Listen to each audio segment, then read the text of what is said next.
இன்றைக்கி என்ன ஹெல்த்தியான பிரேக்ஃபாஸ்ட், அதுக்கப்புறம் லஞ்ச் குக் பண்ணேன்னு பார்ப்போம். ஸோ மார்னிங் எழுந்தோடனே டே எப்படி ஸ்டார்ட் ஆகும்னா, பாத்திரம் வடிக்க வைக்கிறது, அதுக்கப்புறமா அரிசி பருப்பு ஊற வைக்கிறது தான். எப்போவுமே ரைஸ் குழம்பு அது மாதிரி சாப்பிட்டு போர் அடிச்சிருச்சு. அதே மாதிரி முட்டை ப்ரோட்டீனுக்காக தான் எடுக்கிறேன், மற்றபடி வேறு எதுவுமே இல்லை. ஸோ கொஞ்சம் டிஃப்ரெண்ட்டாக ஏதாச்சும் செய்யலாமே இன்றைக்கி அப்படின்னு சொல்லிட்டு நான் வந்து குருமா தான் பிளான் பண்ணேன். குருமா வச்சுட்டு நான் வந்து இடியாப்பம் பிளான் பண்ணேன். ஸோ இந்த குருமா பார்த்திங்கன்னா நம்ம மார்னிங் வந்து ஏதாச்சும் வெஜிடபிள் ரைஸ் பண்ணோன்னா அதுக்கும் சூட் ஆகும். ஸோ இந்த குருமாவுக்கு வந்து ஃபஸ்ட்டு நான் வந்து எண்ணெய் சேர்த்துருக்கேன். நம்ம நார்மலாக ஆட் பண்ணுற ஸ்பைசஸ், அதுக்கப்புறமா வந்து சோம்பு ஆட் பண்ணிவிட்டு வெங்காயம் இஞ்சி பூண்டுலாம் வதக்கிட்டேன். இஞ்சி பூண்டு வந்து வீடியோ எடுக்கல, பட் வெங்காயம் சேர்த்துட்டு அதுக்கப்புறம் வெங்காயம் வதங்கினதுக்கப்புறமா இஞ்சி பூண்டெல்லாம் வதங்கினதுக்கப்புறமா நான் கேரட், பீன்ஸ், உருளைக்கிழங்கு, பட்டாணி, தக்காளி ஸோ இது எல்லாத்தையும் சேர்த்துட்டு மசாலா வந்து கொஞ்சம் குழம்பு தூள், தனியாத்தூள், கொஞ்சம் தண்ணி இருந்தால் போதும். இது கரெக்டாக நான் வந்து ஒரு விசில் ப்ரெஷர் குக் பண்ணுவேன். ப்ரெஷர் குக் பண்ணிவிட்டு நம்ம வந்து தேங்காய் பால் ஆட் பண்ணிக்கலாம். இதுக்கப்புறம் வந்து நான் இடியாப்பத்துக்கு மாவு தான் ரெடி பண்ணேன். நல்லா கொதிக்கிற தண்ணியை ஊற்றி நம்ம பிசையணும். அப்படி பிசையும் போது மாவு வந்து டபுள் ஆகும். நான் வீட்டிலையும் அரைப்பேன், அதே மாதிரி கடையிலையும் வாங்குவேன். நான் இப்போ யூஸ் பண்ண மாவு பார்த்திங்கன்னா டபுள் ரோஸ்டட் இடியாப்பம் மாவு.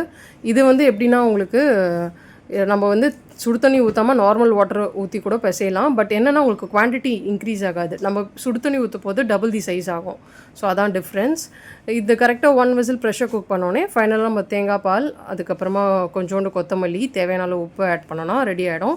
நான் தேங்காய் பால் அரைக்க போது மட்டும் தேங்காய், அதுக்கப்புறமா கொஞ்சம் முந்திரி சேர்த்து அரைச்சிட்டேன்.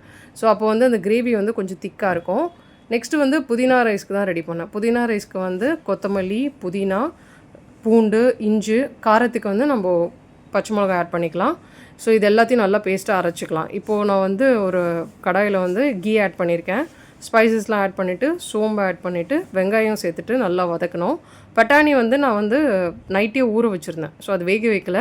ஸோ அதை வந்து இந்த எண்ணெயில் சேர்த்துட்டு பட்டாணியும் உருளைக்கிழங்கும் நல்லா இந்த எண்ணெயிலேயே வதக்கணுன்னா நல்லா குக் ஆகிடும். இது வதங்குற டைமில் என்ன பண்ணேன்னா இடியாப்பம் தான் ரெடி பண்ணேன். ஏன்னா தண்ணி ஏற்கனவே அடுப்பில் வச்சுட்டேன். நல்லா கொதிச்சிச்சுன்னா இடியாப்பம் நம்ம வந்து ப்ரெஸ் பண்ணிவிட்டு நம்ம வச்சு குக் பண்ணுற டைம் பார்த்திங்கன்னா மேக்ஸிமம் ஒரு 5 மினிட்ஸ் போதும். இதை ரெடி பண்ணி உள்ளே வச்சுட்டு மூடி போட்டு வேக வச்சுட்டேன்.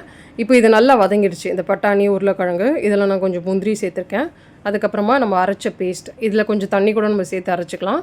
இதை சேர்த்துட்டு நல்லா வதக்கி விட்டுட்டு அதுக்கப்புறமா ரைஸ் ஆட் பண்ணிவிட்டு இந்த தண்ணி பார்த்திங்கன்னா ஒரு கப் ரைஸ்க்கு 1.5 டம்ளர் தண்ணிலாம் வேண்டாம். எக்ஸ்ட்ரா நம்ம வாட்டர் வச்சோன்னா ஆஃப்டர்நூன் நம்ம சாப்பிடும் போது கூட அந்த ரைஸ் வந்து சாஃப்டாக இருக்கும். இந்த 1 கப் ரைஸ்க்கு 1.5 கப் தண்ணி வச்சோன்னா குச்சாக இருக்கும். ஸோ நம்ம அதை சாப்பிடும் போது அந்த சாஃப்ட்னஸ் இருக்காது ரைஸில். அதனால் நான் எப்போவுமே எக்ஸ்ட்ரா வாட்டர் வச்சு தான் வேக வைப்பேன். இந்த வாட்டி நான் தேங்காய் பால் ஊற்றி வேக வச்சிட்டேன்.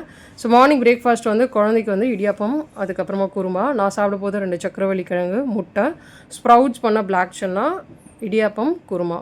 ஸோ லஞ்சுக்கு வந்து நான் குழந்தைக்கு என்ன பேக் பண்ணேன்னா ரைஸ், இந்த புதினா ரைஸ், அப்புறம் நட்ஸ் எல்லாம் வாஷ் பண்ணிவிட்டு நான் வந்து கொடுத்துருந்தேன். ஏன்னா நட்ஸில் எப்போவுமே வந்து டஸ்ட் இருக்கும். நம்ம எப்போவுமே வாஷ் பண்ணி கொடுக்குறது பெட்டர். ஸோ இந்த ரைஸும் நல்லா குக் ஆகிடுச்சு. இது வந்து ஒரு 20 மினிட்ஸ் அப்படியே ஸ்லோ ஃப்ளேமில் தம் மாதிரி வச்சுருவேன். ஸோ நல்லா ரைஸ் நல்லா சாஃப்டாக குக் ஆகிடும். மதியானம் சாப்பிடுவோம், ரொம்ப நல்லாயிருக்கும். ஸோ இதான் லஞ்ச் பேக் பண்ணியிருந்தேன். நான் வந்து ஆஃப்டர்நூன் சாப்பிடும் போது கொஞ்சம் சாலட் ரெடி பண்ணியிருந்தேன். இந்த ஸ்ப்ரவுட்ஸ் இருக்குல்ல, ஸோ அதை வந்து நல்லா வேக வச்சுட்டு இதில் தக்காளி, வெள்ளேரி, மாங்காய்லாம் கட் பண்ணி போட்டிருந்தேன். என் பொண்ணுக்கு ரொம்ப பிடிக்கும்.